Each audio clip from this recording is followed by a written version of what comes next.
আসসালামু আলাইকুম। আজকে চলে এসেছি আবার একটা রেসিপি নিয়ে। আজকে বানাবো ময়দার পোয়া পিঠা।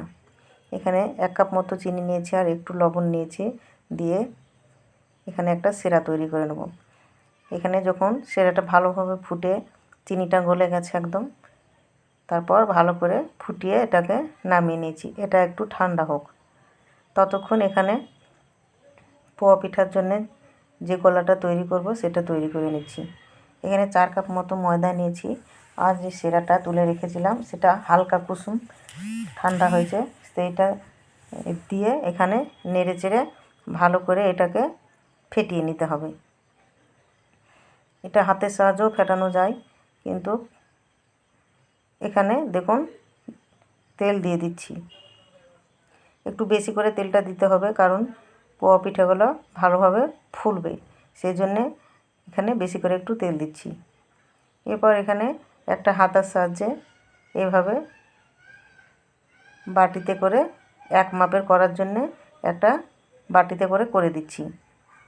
তেলটা যখন গরম হয়ে গেছে খুব, তখন এভাবে আমি এক মাপের করার জন্যে এভাবে দিয়ে দিচ্ছি। এভাবে পোয়া পিঠাটা খুব সুন্দর ফুলে যাবে আর দেখতেও খুব সুন্দর হবে। ভিডিওটি যদি ভালো লাগে অবশ্যই লাইক, কমেন্ট, শেয়ার করে দিবেন। আমার চ্যানেল যারা নতুন বন্ধু তারা সাবস্ক্রাইব করে দিয়ে আমার পাশে থাকবেন। এইভাবে আমি সব পিঠেগুলোকে একটা একটা করে দিয়ে দেবো। এখানে যতটা পিঠে আটবে এখানে ততটা পিঠে এখানে দিয়ে দেবো।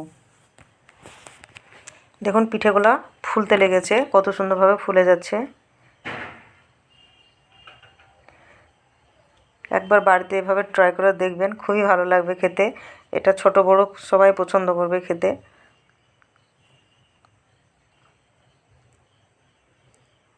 এভাবে এখানে আমি 4টে পিঠে ভেজে নিচ্ছি। ভিডিওটি যদি ভালো লাগে অবশ্যই একটা কমেন্ট করে জানাবেন আর একটা লাইক করে দেবেন। আপনাদের একটা লাইকে ভিডিও দেওয়ার উৎসাহ বেড়ে যায় আরও। এইভাবে আমি পিঠেগুলো সব ভেজে নিয়েছি।